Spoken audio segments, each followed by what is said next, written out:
Жизнь в деревне намного труднее и жестче, чем городская. Тут людям некогда думать о сантиментах и размышлять о смыслах жизни. С хозяйством бы управиться да позаботиться о том, что зимой будешь кушать.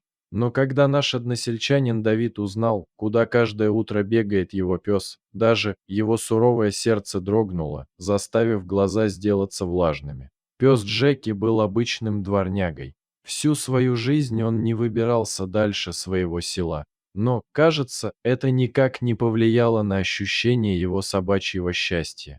По правде сказать, Джеки раньше жил с отцом Давида. Одинокий старик только с псом и мог поделиться всем, что у него на сердце после смерти любимой жены. Нет, Давид с детьми часто навещали отца. Однако не мог суровый житель Кавказа показаться слабым, несчастным даже перед собственными детьми. Вскоре старик заболел. Видимо, утрата жены сделала свое черное дело, впившись железными когтями. Отца Давида увезли в больницу, где он провел почти полгода с краткими прерываниями дома. Но итог все же был один, и он был печален, мужчины не стало. Немного ему не хватило, чтобы встретить свой 80-летний юбилей. Но вряд ли старик жалел об этом. Ведь теперь он там же, где его любимая жена. А значит, они снова встретятся.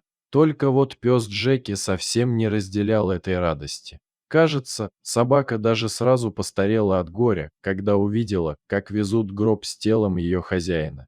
Он первый кинулся встречать бесчувственное тело. Да только хозяин уже не обрадовался его появлению и не потрепал привычным движением по шерстке. Давид забрал Джеки себе. Негоже бросать собаку на произвол судьбы, тем более такую, которая была лучшим другом для его отца. А вскоре мужчина и забыл, что пес когда-то жил не в его дворе. Одним питомцем больше, одним меньше.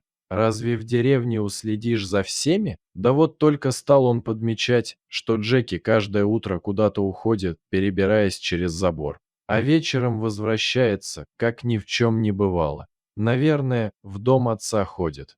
Не может забыть, не может, делился Давид со своими догадками с женой.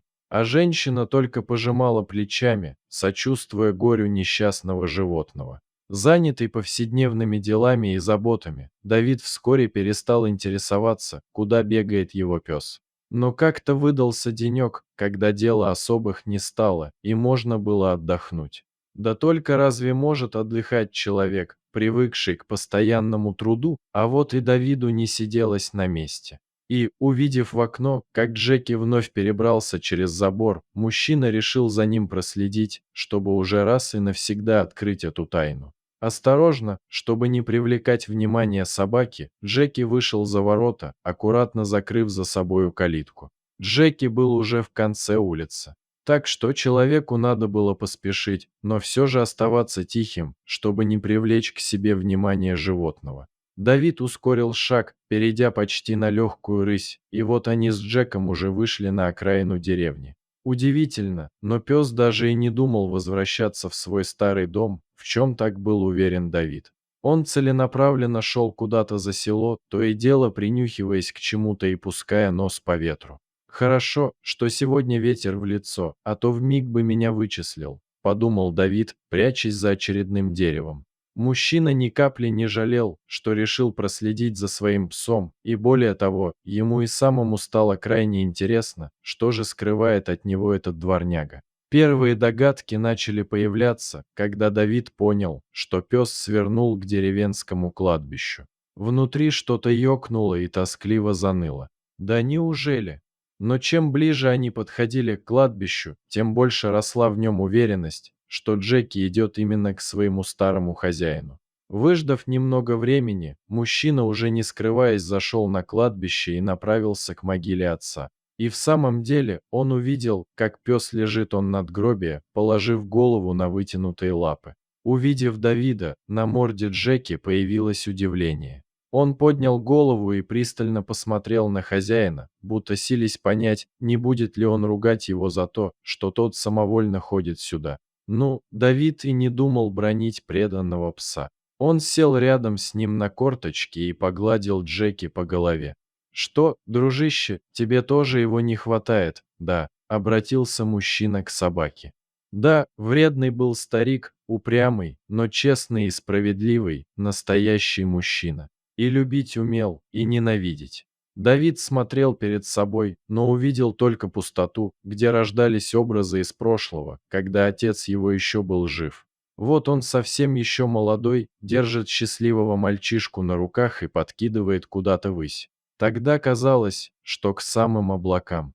Нет никого на свете сильнее отца, думалось тогда Давиду. А вот он уже юноша, уходит в армию, и отец дает ему строгий наказ, чтобы служил как следует, не порочил честь семьи, перед командирами и другим подавал пример. А теперь он уже дряхлый, немощный старик с потухшими глазами, пытается в одиночку пережить смерть жены. Ни за что на свете он не покажет себя слабым, даже если сердце разрывается на части от горя. Никто и никогда не скажет, что он нуждался в чьей-то помощи. Давид улыбнулся. Да, упрямый был старик, таких уж больше не сыскать. «Понимаю тебя, Джеки». Поднявшись, мужчина быстро зашагал к выходу из кладбища, оставив пса в одиночестве. Пес молча смотрел вслед удаляющемуся человеку. Странный он, чего хотел, думала собака, глядя на пропадающую из вида фигуру. И ругаться не стал, погрустил только. Может, ему тоже не хватает моего старого хозяина. И Джеки снова положил морду на вытянутые лапы и тяжело вздохнул. Теперь все знали о тайне этого пса, и, кажется, люди прониклись уважением к этому животному, разделяя его горе. Да что там говорить, не каждый человек способен так переживать об утрате близкого, как эта собака. Давиду и самому в глубине души было немножечко стыдно, что какой-то пес гораздо чаще посещает могилу его отца, чем он сам. Благодаря Джеки вся семья Давида стала чаще бывать на кладбище, отдавая дань памяти и уважению ушедшим родственникам. Говорят, что со времен Древнего Египта люди считали, что человек жив, пока живо его имя в сердцах и на устах произносящих его. И если так, то без сомнения верный пес подарил своему старому хозяину еще много лет долгой и счастливой жизни в сердцах любящих его людей. Дорогие подписчики, если вам понравилось это видео, поставьте лайк и подпишитесь на канал. У нас много интересных видео про животных.